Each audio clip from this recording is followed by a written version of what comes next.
In this video, we are going to be discussing 3 books that have taken over Booktube, Bookstagram, Book Talk in recent months. All of these are new adult fantasy romance because that has really been the genre of the year, at least on my feed it has. I'm going to be doing reviews for each of these books, and then I want to talk about the phenomenon I've seen that shaped these books to become as popular as they are. The 3 books we're going to be discussing are Fear the Flames by Olivia Rose Darling, Fourth Wing by Rebecca Yarros, and The Serpent and the Wings of Night by Carissa Broadbent. So with that intro out of the way, let's get into the video. The first book we are going to be talking about is Fear the Flames by Olivia Rose Darling. This was a indie published book that was on Kindle Unlimited. It's also a debut book from this author. This is an adult/new adult fantasy romance. Our main character is Elowyn, who is a princess that is on the run from her abusive father. She makes a deal with the neighboring kingdom to help her get back her throne, as well as the dragons that she has a magical bond with who are trapped there. And she ends up working with Caden, who is the general from this kingdom, and they are working to plan a heist to break in and steal back the dragons. I ended up rating this book a 2.5 stars. I don't really feel much of anything for this book. I feel like this book really reads like a debut book and that it needs some editing. I think there's way too little dragon, despite that being a major selling point in the summary. The fantasy world also feels very generic, and so black and white in its morality with no interesting depth to any of the characters. It also feels like someone who maybe wrote a lot of fanfiction, because the sex felt more detailed and thorough compared to some of the major world building aspects, which honestly is a huge mood, but is not really a good plan if you want your book to be 600 pages long and the smut is only in the last quarter. I do think the characters are one of the better parts of this book. The main character, Elowyn, is really a rarity in a genre that has very cookie cutter female main characters for the most part. I think the portrayal of her anxiety and panic attacks in several scenes were handled really well and did make me feel the weight of what she was going through and helped me understand her character better. I also really liked her brotherly relationship with her male best friend, Finian. I was really nervous he was going to be part of an annoying love triangle, but no, they are just bros and I'm here for it. Now I want to talk about the romance aspect of the book. As I mentioned moments ago, I think the smut aspect here is really well written, or at least clearly is something that the author wanted to write in detail. But the romance, I felt for the most part, it was very boring. I think it makes sense why Elowyn would be so untrusting of Caden at the beginning, given everything that she's gone through, hence why they end up being enemies to lovers. But I feel like the banter was just trying to be smarter and funnier than it actually was written. One kind of niche comparison is I feel like this book is The Shadows Between Us' more adult older sister. Both have a very similar brothel scene where the main female character is dressed in skimpy clothing and is pretending to be in a relationship with the male main character who she actually has feelings for. And just overall the character dynamics are very similar in both books. So I feel like if you liked that book, I can see you maybe liking this one as well. So now let's talk about Fourth Wing by Rebecca Yarros. So Fourth Wing was traditionally published. Before this, Rebecca Yarros had only ever wrote contemporary romance books, so this is her first fantasy. And this is planned to be the start of a 5-book-long series. This is a new adult fantasy romance that follows Violet, who is forced by her mother to attend a military college where the students are being trained to become dragon riders.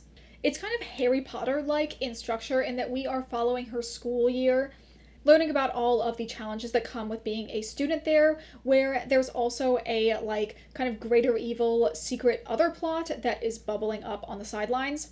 A lot of people have said this book is very Divergent coded, and it's about a kind of weaker, frail girl who is a fish out of water who then joins this kind of very rough and cutthroat military group and then has a romance with her superior officer who's training her to survive. Using the Divergent comparison, then Violet is Triss, and the 4 of this series is named Xaden. They also start off as enemies to lovers because Xaden's dad was the leader of this rebellion and he ended up killing Violet's older brother, who was a high-ranking military officer. And as a result of the rebellion being squashed, Violet's mom ended up executing Xaden's dad, so they both kind of feel wronged by the other person's family. Let me explain my overall brain trajectory while reading this book. The premise of the fact that so many of the cadets are killed off as part of their training is very stupid and a very pointless plot hole to add tension, and that being the driving force for the first third of the book, I was not having it. I thought it was so stupid. Then there finally comes a point where they have the challenge of bonding with the dragons, And we are introduced to Tairn, who is the biggest dragon of the lot. He's this black giant ass dragon who hasn't been seen since his last rider died. And I was like, oh my gosh, I love him. I need you to learn something about me, and that is that I love so fucking much the dragons from Skyrim. And Tairn and Violet's relationship, it was like Rebecca Yarros went into my brain and took all of my own headcanons that I have about my Dragonborn OC and their relationship with Odahviing, who is the dragon that you ride in Skyrim, and then made that a published book. And every like trope that I love connected to dragons and dragon riding was being fulfilled. Also, Xaden's dragon Sigil is a mated pair with Tairn, so it's like you have this plot necessity of Violet and Xaden having to bond because their dragons are a couple. One, I really love that trope, and two, I also love Sigil. I just really love a gruff, hard-ass female dragon, especially when she has like a moody bad boy human that she has to take care of. And then we have Andarna, who is this small, rare golden dragon who Violet also bonds with. And yes, in classic Mary Sue fashion, she's the only one that gets to have two dragons. And Tairn and Andarna's relationship is very much the like, someone will die of fun type of dynamic, which I absolutely love. It feels like the dragon characters and how they fit in with the humans to really round out the group was like genetically created in a lab for me to like. I want to talk now about the romance between Violet and Xaden. In the beginning, for me, it was completely whatever. I really don't give a shit about the enemies phase of enemies to lovers for the most part. Especially here, it came across as Violet kind of like egging Xaden on, and Xaden being like, I don't care about you. Which is like, she thinks that he wants to kill her, so it just made her look really dumb and like she had a death wish with all of her negging on him. Like I said before, I really enjoyed them having to bond because they're dragons being a couple. I think it's a really good plot MacGuffin. And then when they do get together in the end and all of like the drama of the last 4 chapters, he is so witched for her. And I saw a Goodreads review that said, I cannot wait until Xaden has to grovel in the next book. And I was like, girl, same. Anyway, that all being said, I like this book so much more than I thought I would. I do think there's a lot of strange choices in the plot, but overall, I do really like the characters and their dynamics enough to want to read more and just kind of see what the rest of the series has to offer. As long as the dragons stay in it and they have a similar dynamic to how they were in this first book, I think I'll be happy. So let's talk about the last book on my list, which is The Serpent and the Wings of Night by Carissa Broadbent. This is a new adult romance that was originally indie published, but now has been picked up by Tor's romance imprint to be traditionally published. This primarily follows our main character, Aurea, who is the adopted human daughter of the vampire king Vincent. She is forced to join a fight-to-the-death competition that is being held in honor of the patron goddess of vampires, Nyaxia. If she wins this competition, she will be given a wish, which she is planning to use to become a vampire. This is a vampire world where the process of turning a human into a vampire results in death like 2 out of 3 times. So as a safe way for her to eventually become a vampire and be Vincent's equal, she has to go through this process instead of risking her life by being turned traditionally. Anyway, while she's in the tournament, she decides to form an alliance with a vampire named Rain, and no da, as they work together, they start to trust each other more and develop feelings, which is bad news for Aurea because she eventually needs to kill Rain to get the wish she's always dreamed of. Starting off, I'm going to talk about the overall plot. I'm going to talk about the positives first. The first thing I really like about this book is I feel like it has pretty good, morally great characters. Vincent is a really great character. It's brought up a couple times in the book that he has kind of like this dichotomy of wanting to be a good leader for his people, but also a good father to Aurea.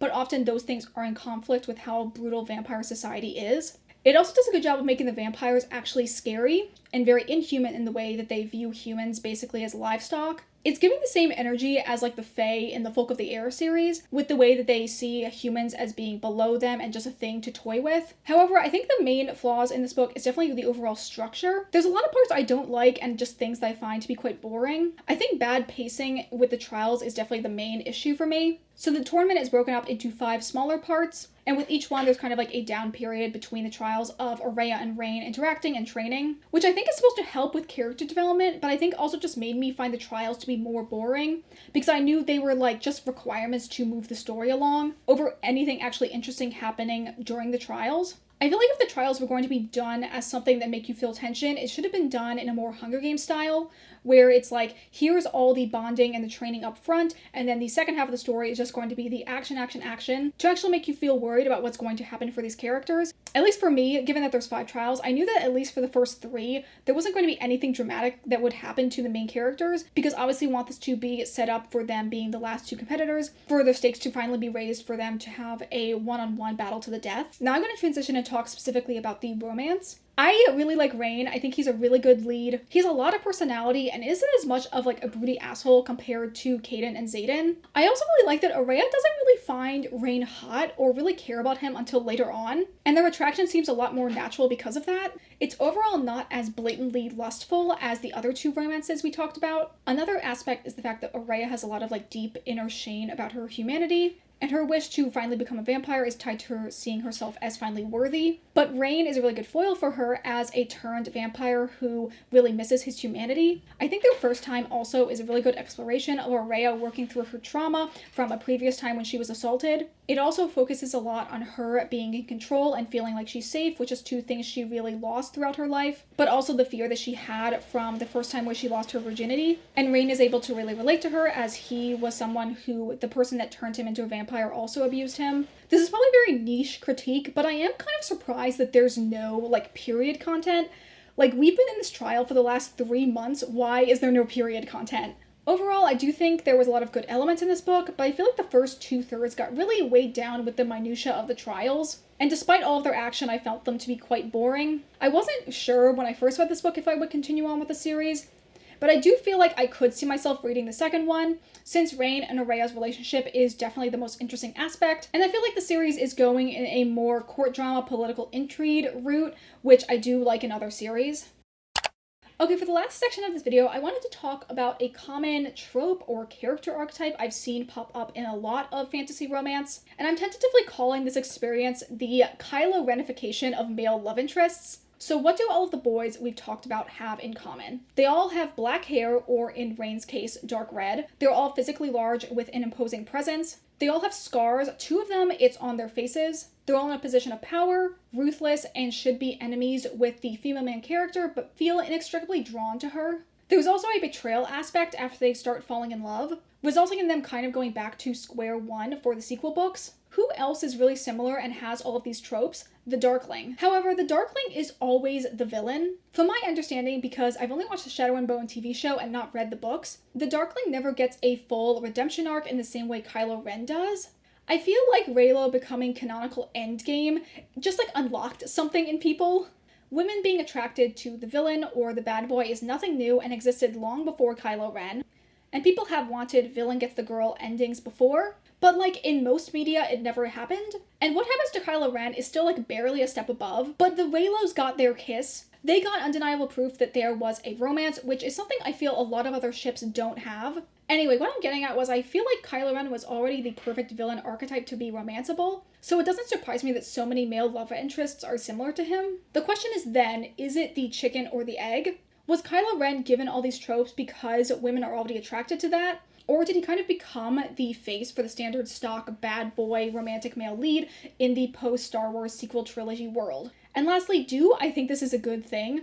I think our minds often go that when we see something we like, we think we need more of it. But like, in my honest opinion, I feel like the dupe or replica of something we love probably will never hit as hard as the thing we actually originally liked, because we will spend a lot of time comparing it to the thing we already liked that we think is perfect. So I guess if you really like Kylo Ren, I don't know, I guess go read more fanfiction. Or read one of the countless Reylo fanfics that have now been adjusted and turned into published books, because there are a lot of them.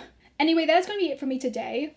It took me a long time to read all these books and film this video, which is not my intention, but hopefully you guys still found it enjoyable. Please consider liking this video or subscribing if you aren't already. Subscribing really helps a small channel like mine, and I've been really happy with all of the growth I've gotten in my channel since I started it a couple months ago. And I'm hoping to continue that for the rest of the year and into next year, so it'd be really helpful if you guys were able to subscribe.